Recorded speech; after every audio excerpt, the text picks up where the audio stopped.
one that sits even far above both Gojo and Sukuna combined. Yuji Itadori has gone beyond becoming the next Sukuna and the star pupil of Gojo. He's an entity of his own, one who can decide the fate of the world with no more than a swipe of his hand. And in this video, I intend to cover the strength of this 80-year-old Yuji Itadori, who appears in the spin-off sequel of the original Jujutsu Kaisen after many decades of honing and refining his strength after the defeat of Sukuna. And with that said, if you enjoy content such as this, don't forget to leave a like and subscribe, and now, let's get into it. Of course, this video will be a lot like the final Yuji video, as I do believe that I should still cover some of his original feats in order to really demonstrate how much more powerful he's become in between the decades of the original Jujutsu Kaisen story and Modulo. To begin, we'll begin with Yuji's stats, then go to his abilities, and then cover his demonstrations of strength within the series to provide perfect context and understanding to his power set, how it's used, and how practical his abilities truly are in battle. Starting with the physical strength of Yuji Itadori, we know that he was already a very special case starting from the beginning of the story, as he was breaking Olympic records without breaking a sweat and was compared to Maki without even having curse energy. As the story progresses and Yuji becomes a far more powerful and competent sorcerer, we see that he's comparable to characters such as Yuta, who's able to engage in combat with behemoths such as Uro and Ryu. This same Ryu Ishigori who was able to withstand an unserious dismantle from a 16-finger Sukuna and live. Although yes, Sukuna wasn't really trying, this is still a 16-finger Sukuna. And not only that, Sukuna was genuinely surprised that Ryu managed to survive the attack. This detail lets us know that although Sukuna destroys Ryu easily, he still was a very unique opponent in terms of stats for Sukuna. Chain scaling aside, we also see that Yuji's very capable of combating Sukuna for most of the final saga, even punching and then slamming him so hard into a building that it completely collapsed. When we finally see Yuji in Modulo, he takes these levels of strength to an entirely different level, really just performing feats we've never seen in this series. For example, Yuji's first showing of strength in Modulo would be through him easily blocking an alien's attack from above, and then instantly responding with a black flash that sends him ricocheting across Japan and landing in a crater. You can say whatever you want. We've never seen anybody get hit so hard that they were ragdolled across Tokyo like that, and this was with no more than a casual punch that was adjusted to knock out the combatant, as Yuji had verbally gauged his strength before throwing the punch. Now take all of his strength feats and combine it with the absolute fact that he is now without a doubt the best hand-to-hand combatant in terms of skill in the series. At the age of 15, he was already able to engage in multiple hand-to-hand bouts with the strongest sorcerer in history, Ryomen Sukuna, even managing to display such levels of skill in close quarters combat that he managed to chain 7 black flashes in a row at the peak of his youth. For those who may have forgotten, the black flash is a phenomenon that creates a distortion in space when the user manages to connect an impact of curse energy within 1/millionth of a second of a physical hit, serving as a critical hit in the world of Jujutsu Kaisen. The effects of the Black Flash will cause any attack to have its potency increased to the power of 2.5 and grant a temporary awakening to the user.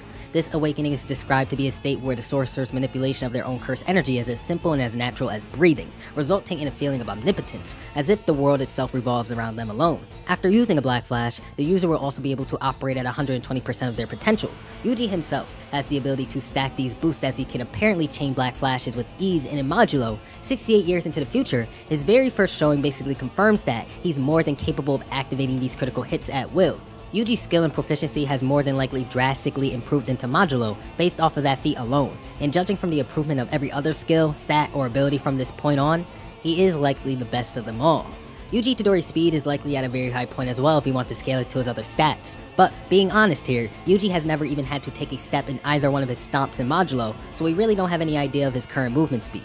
However, we see that Yuji in his fight against Mahito was able to not only cut off his fingers and hands, but damn near slash the entire soul world into bits between the instant of Mahito casting his domain expansion and it manifesting, preventing the domain from even being cast in the first place. But you can tell from the feat that he did it the instant that Mahito casted it with absolute ease. Again, he didn't even try to move or cast a hand sign. This attack moved at those speeds with his hands in his pockets. Another moment that we can reach at is him watching Dabura and Maharaga's sublight speed fight. It doesn't mean that he's moving at those speeds per se, although he most likely is, judging from his confidence to subdue either Maharaga or Dabura if they got out of control, but it's more so telling us that he can more than likely move at speeds a fair chunk lower than sublight, which would still be far beyond anything we've seen anybody do in the original series. Dabura moving at sublight speeds is a massive outlier, but we're running with it. On top of all of this, Yuji was already able to keep up with some of the fastest characters in the verse in his teenage years, and was certainly faster than Yuta, judging from their final confrontation with Sukuna. Yuji in Modulo without a doubt likely has the speeds of the best, although in my opinion, being faster than Dabura may be a little bit unlikely. Yuji in terms of durability and endurance was already the best in the series before the sequel would even come. He face-tanked an entire barrage of dismantles from Sukuna without even showing an ounce of pain, which is a testament to his durability, and really in my opinion, the single endurance feat in the series that puts him above anybody else, besides maybe Kenjaku, who had both of his arms shattered like sticks and laughed it off. But at that point, it doesn't even really matter. They're both at the level of endurance in which pain does not phase them. Yuji's durability was also pretty amazing by the end of the series, as he fought Sukuna for many chapters and took all sorts of blows, continuing to fight. Sukuna would even grab his face and do a direct cleave on it, only for him to respond with a black flash to Sukuna's face right after.